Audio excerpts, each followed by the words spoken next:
X-Men 1 was always a very difficult challenge because there were so many characters to introduce to a wide audience, not only an audience that had been fans of the X-Men universe, but also an audience that wasn't familiar with them.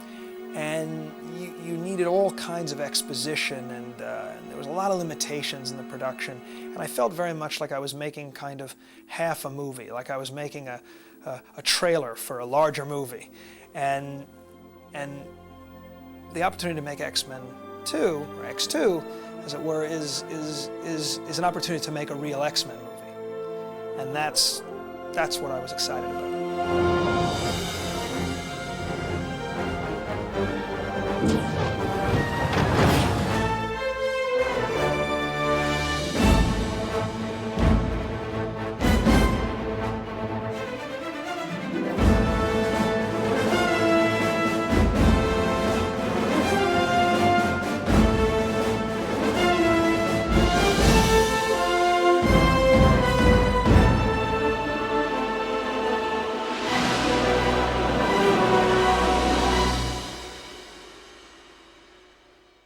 Ultimately, I'm not a big fan of the phrase sequel, particularly with these kinds of films. X-Men universe is like, in the film world, is like the comic world. You tell a story, and then the story evolves and progresses forward. The word saga, I guess, comes more to mind, and this picture would be part 2 in a saga. The screenwriting process of both films was very similar. I basically sit down with writers, collaborators, and I kind of indicate the story that I'm interested in telling, characters that I want to use, and we craft a story or treatment, and then from that work with writers to develop a screenplay. I think we started probably about 4 or 5 months after the first one had come out. On the script for the second movie. And when you approach a sequel to a successful movie, this is what Robert Zemeckis said about Back to the Future, you know, the audience wants basically the same movie but different. So I tried to think of a way we could turn everybody's actions on their head for the second film. So we really did attempt to give it the same world, give it the same sort of course of mutant action, but have it all turn out in ways that nobody ever would have expected. And I think everybody involved was a little concerned that it might be too, you know, cerebral or too dark, too serious. But I think, you know, the fun factor was there as well, and the action was there, and the actors were so great. And I think people appreciated the fact that we were taking it seriously, and that the dangers involved felt real to them.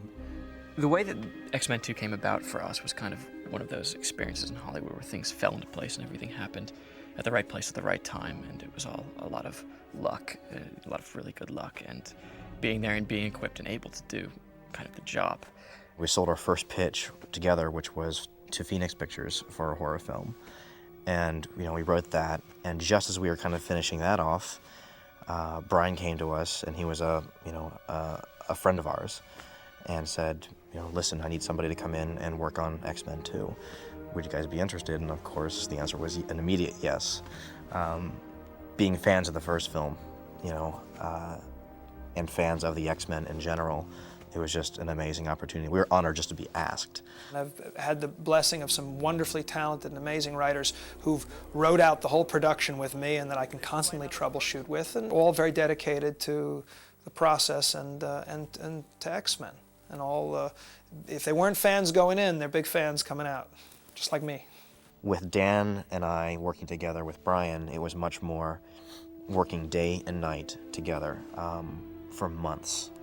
I mean, every day, 12 hours a day, Saturdays, Sundays, pounding the crap out of the script and really working out the story and working out the characters together. And then Brian is kind of the ultimate wizard in that way, because he's the guy who sees ideas and either, you know, adds that little magic touch to the end of it, or knows exactly how to shoot it and how to shape it so it will work perfectly.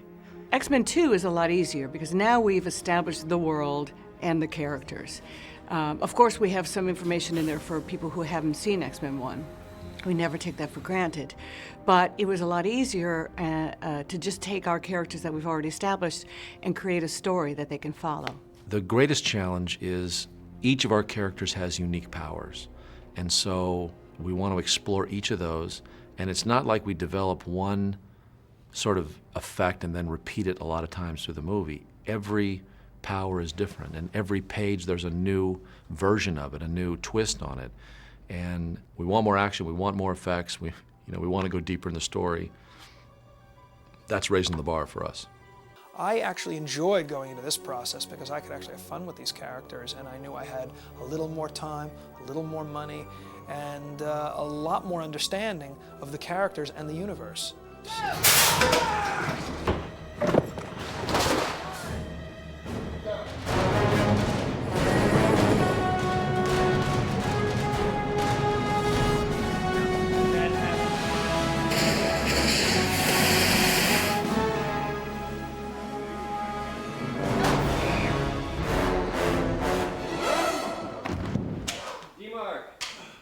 B&C cameras off speed.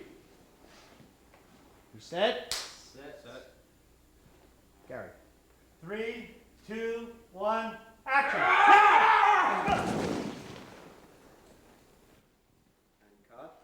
A film is not like a book or a painting. A film is made by thousands of people, and I'm kind of a funnel through which all their talents pass. So in that sense, it can be called my vision, but it's really my vision of their visions. It was critical that Brian and the cast and as many of the creative team came back as possible to build on the vocabulary we had, as well as go deeper and further into the characters and deliver more of the X-Men world. And we're very fortunate to have so many of the original team back together. It's not always important to have the same filmmakers or even the same cast to move a universe forward or a franchise forward. But in certain cases, in the case of Star Wars and Lord of the Rings, and I also believe in this X-Men universe, consistency of the characters. These are characters you become fond of, and also a kind of storytelling that you become acquainted with. And by having the same cast and the same filmmaker, you're able to perpetuate that and maintain that continuity. And I think for this particular saga and for certain others, it can be vital. Hugh Jackman is Wolverine, Halle Berry is Storm, and James Marsden is Cyclops. Just go down the line, and I think what we forget, once we get a little older, is how real these characters are to kids. After I did X-Men 1, everyone asked me, has your life changed? And I was like, absolutely nothing has changed except professionally. I mean, I walk down the street, nobody notices who I am. I get on a bus, no problem. I mean, it's such a different, somehow that character and me, no one ever matches the two up.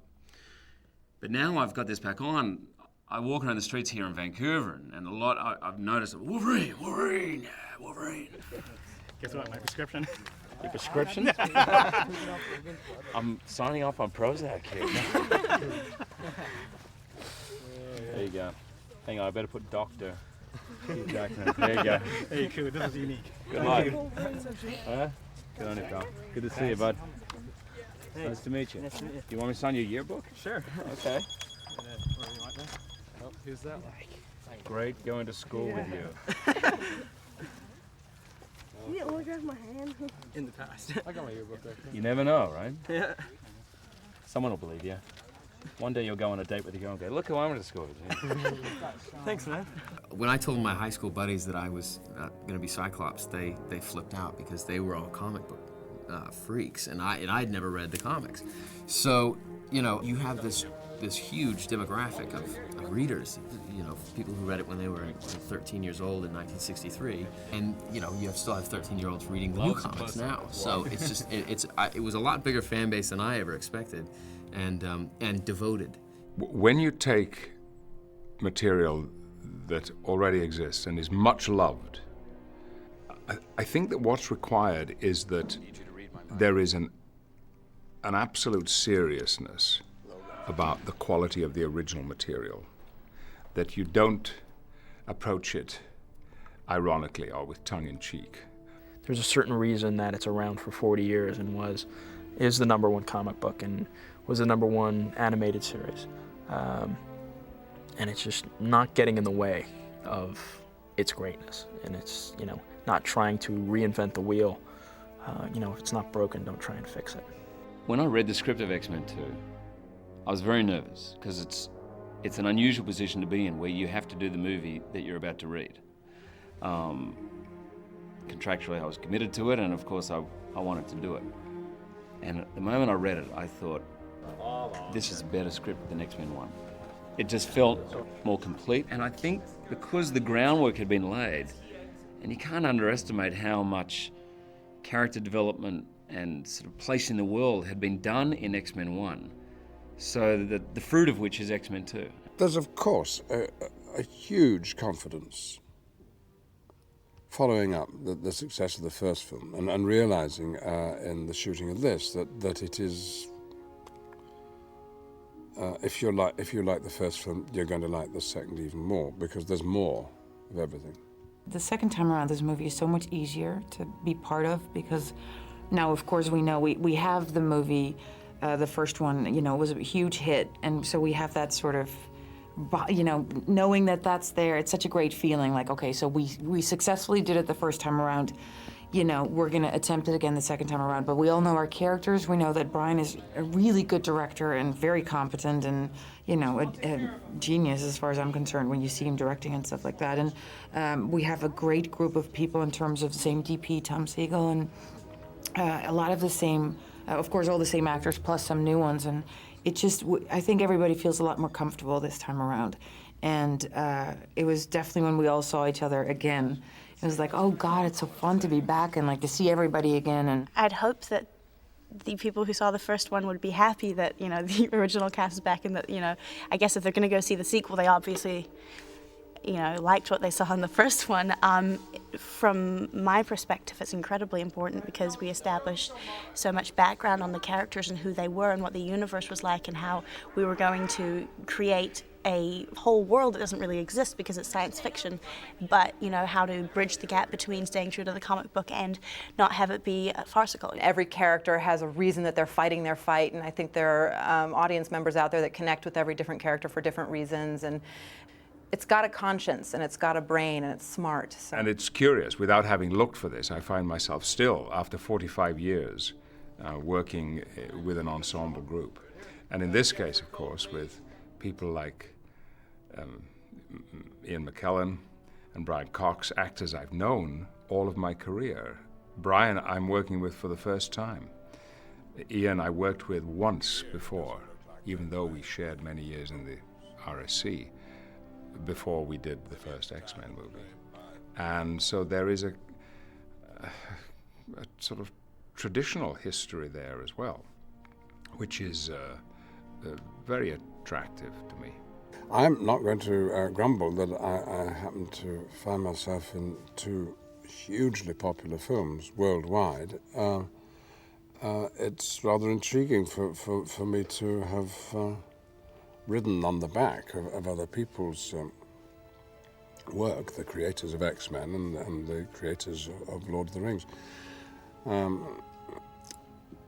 But to be in the middle of it all and to be doing work which turns out to be popular with a very wide range, it's a part of what one wants to be an actor for, isn't it? To reach as many people as possible. You should have killed me when you had the chance!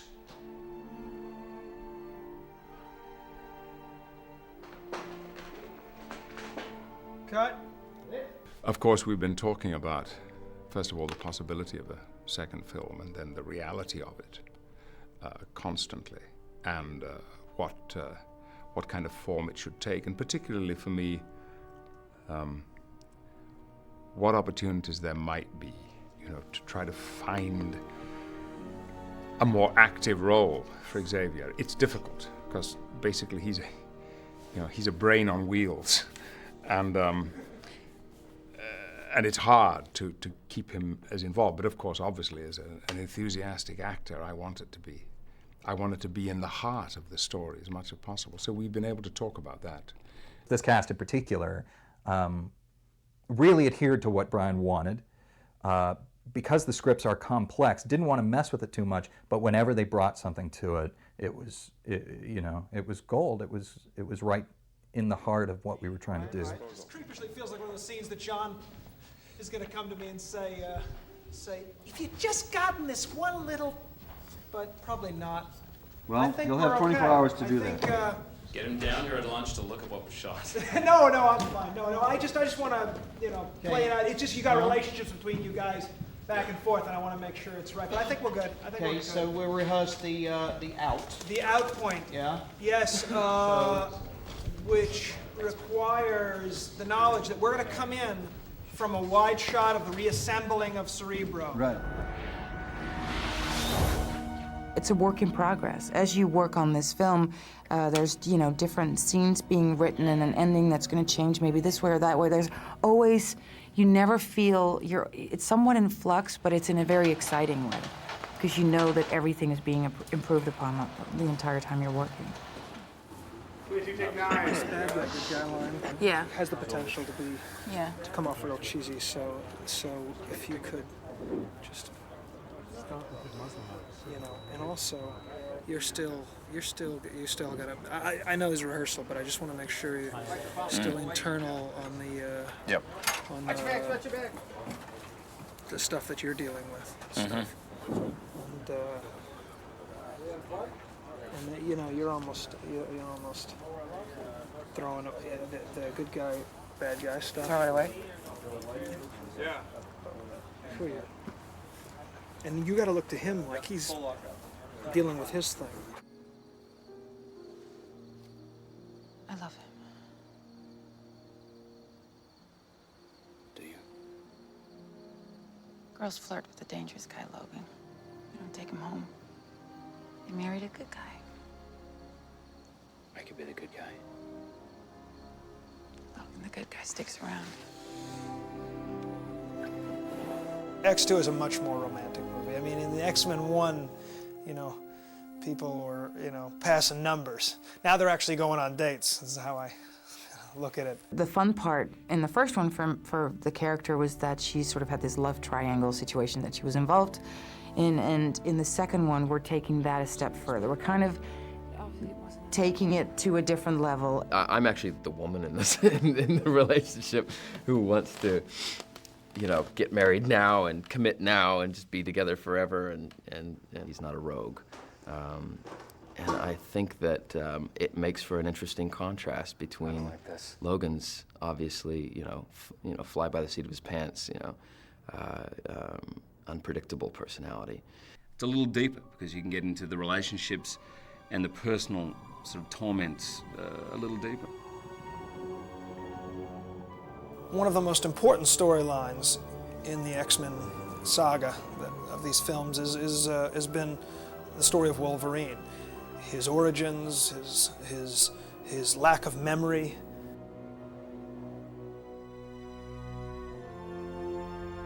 He is in constant search for this past. And in X2, he finally faces it. And that was very exciting for me because that was a journey that I cared a lot about. This time what we decided to tackle was a human villain. Whereas last time it was mutant against mutant. This time it was the real identification of the X-Men who protect and help those who fear and loathe them. And we felt it was very important to show the human side of that. Mr. Stryker, do you really want to turn this into some kind of war? We knew from the beginning that the antagonists were going to be the humans, and that would make it a really interesting situation with Magneto, who has a common agenda with Xavier in a way. They just go about it differently, but they had a common enemy.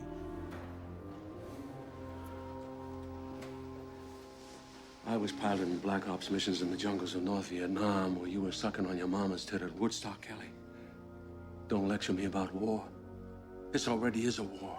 I'd known Brian for some time, and he first met him years ago in London, and he'd seen a film I had done about 15 years ago called Manhunter. So we met, and this sort of usual kind of thing happened, or I think there were a few other people in the loop, and in the end, he asked me to do it. If we'd been allowed to do our jobs, Mr. President, before this incident... All right, listen. William, you enter, you detain, you question, but the last thing we need to see is the body of a mutant kid on the 6 o'clock news. I actually think we understand villains more than we understand good guys. Because the thing about villains is that they're usually always extensions of the worst aspects of ourselves, you know, and that's what we identify with.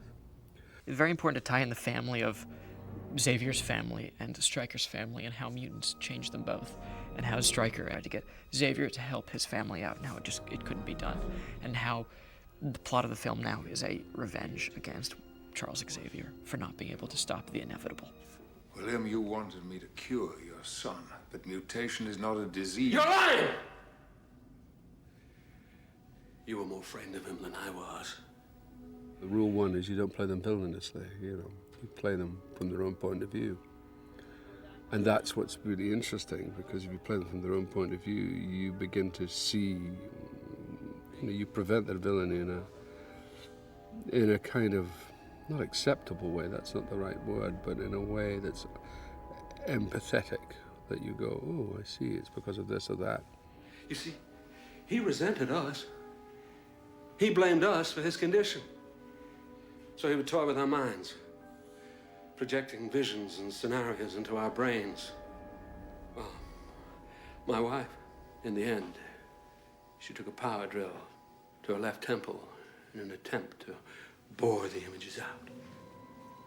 My boy, the great illusionist. You know, I've never quite worked with anybody like Brian before. I'm very impressed by him. I mean, you know, it's tough. I think it's very tough for him. I think it's very tough leading this kind of monolith.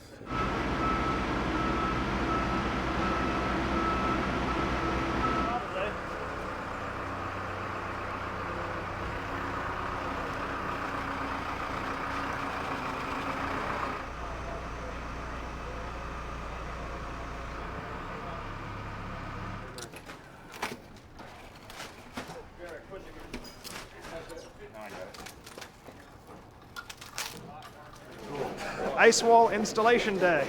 That 50-50 shot, I don't know how we do It's actually cold. It's actually cold standing here. Okay. This ice wall weighs 3,500 pounds. Yep. 3,500 pounds. Right. And is very cold and wet. Is it gonna fall on me if I stand here? No. Pretending I have something to do with the installation of it. You know, when I lay it in here, I like to. Oh, don't go there! Cool.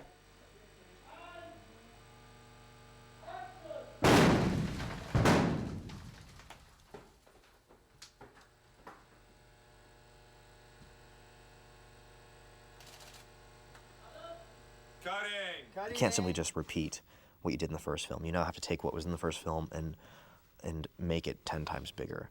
Not for the sake of doing it, but because you have the opportunity to. And so it gives you the chance and a reason to introduce new characters, which are going to change the rules a bit. Early on in developing the first X-Men film, I looked at the comic and I saw that they called it Professor Xavier's School for the Gifted. But in reality, it was only about 7 or 8 mutants at any given time that were living there and doing heroic deeds. But it didn't really feel like a school. So I thought, well, what an opportunity to bring in more mutant characters and have the X-Men be the teachers and have the younger characters be the students.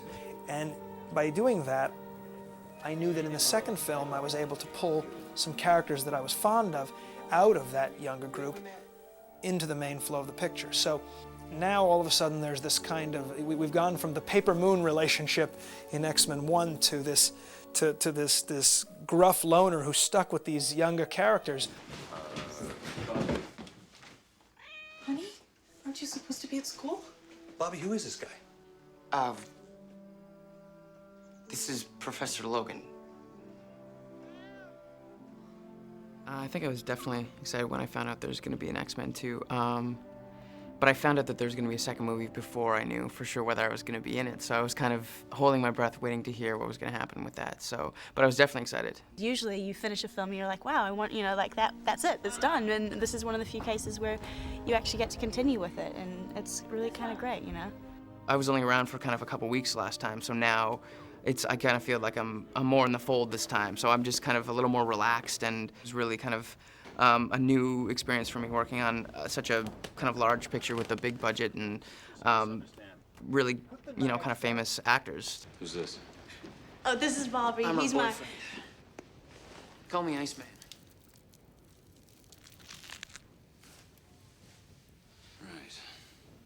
I think it's a really smart thing. We've sort of concentrated so much, apart from on Rogue, we concentrated so much on the main X-Men. And it's a wonderful device to be able to see these kids grow up and how they cope with being teenagers as well as being mutants.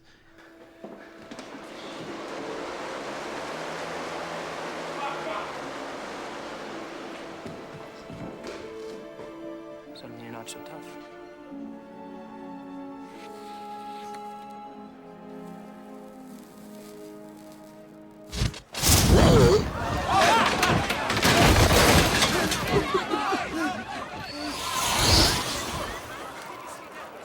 The reason that we did the scene was to show mutants in the real world and show the prejudice towards them.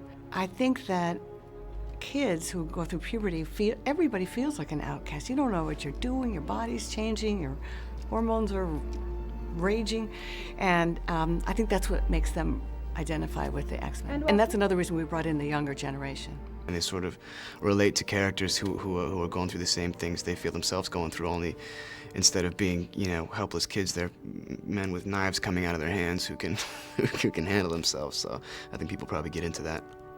The idea of Pyro as a new character is to breathe life into, put a young face on Magneto's ideals. Got a talent you have there, Pyro. I can only manipulate the fire. I can't create it. You are a god among insects. Never let anyone tell you different.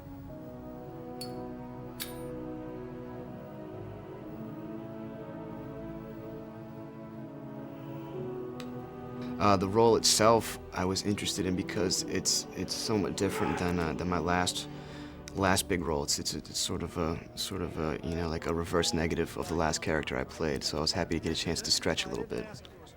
It's scary because they're intimidating. They know way more than I knew at that age. They're way more sophisticated, and you just want to go, I was not thinking about the things that you're thinking about at that age, which is a little frightening. It's so funny, yes, because they call them the X-Kids, but they're really not that much younger than some of the other cast members in the movie. And it makes for a sub-drama, and it also enables us to, see some cool stuff.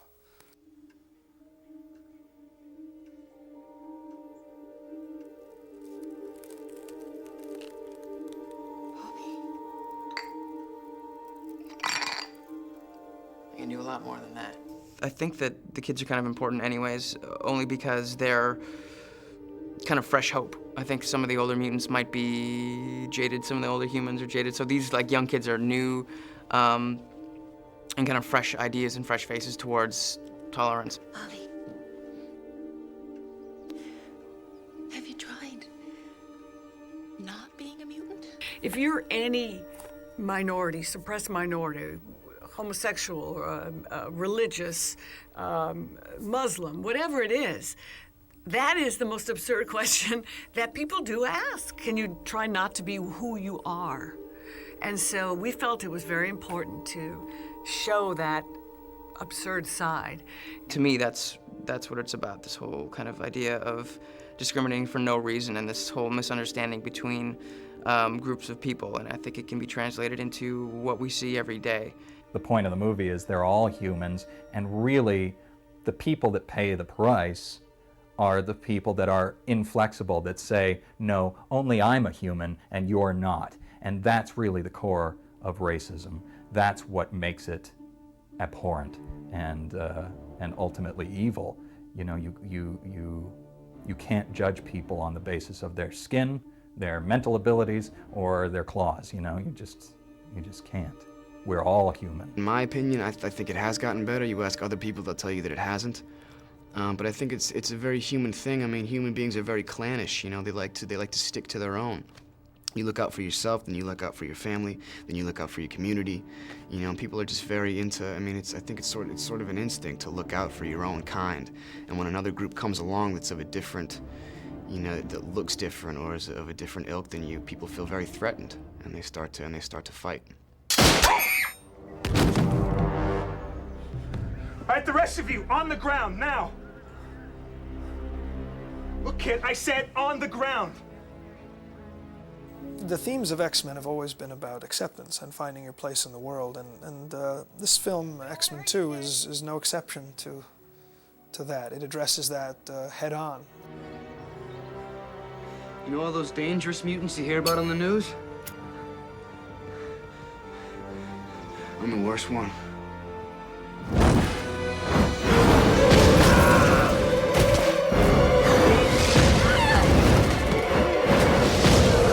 Could I sneak in there and show them this? What's happening here is there's a 300-pound metal disc that takes about 15 minutes to rev up to 800 RPM. When it reaches full speed, this is air cannon here that's going to fire a charge that's going to send the car up about 12, 13 feet into the air.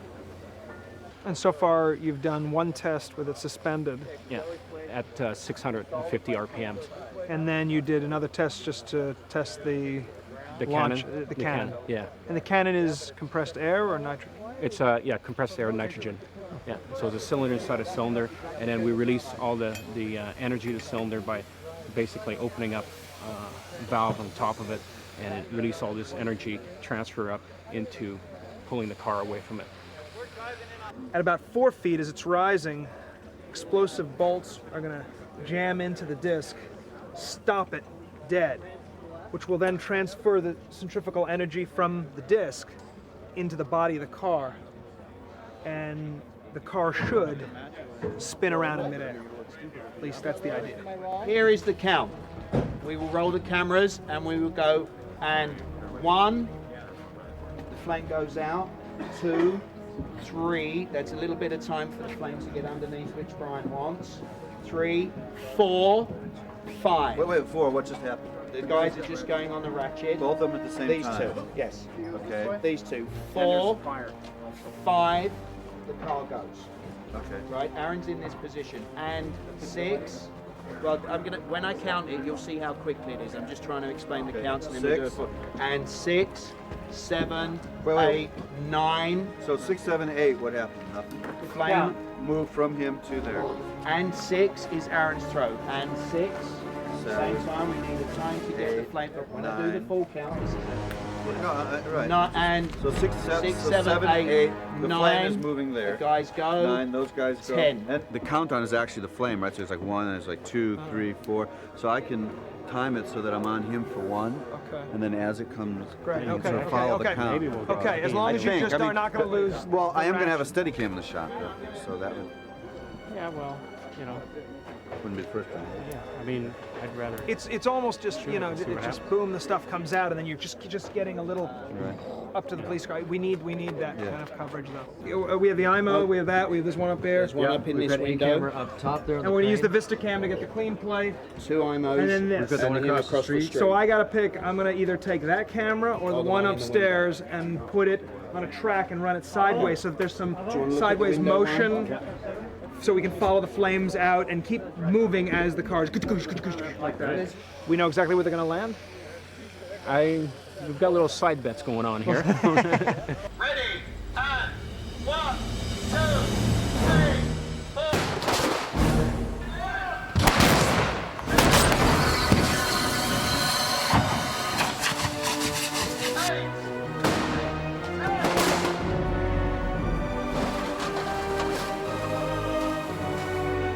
Okay, cut, everybody be quiet, please.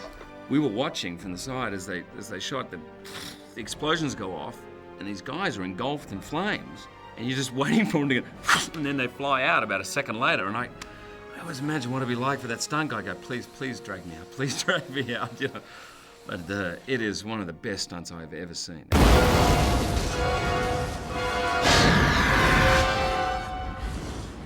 I think it's pretty cool to be recognized as a superhero. You know, if people walk up to you and just be like, "Hey, Iceman," you know, it's just different. Like, how many people can say that people recognize them as a superhero, and especially a cool superhero associated with the X-Men? I think that's neat.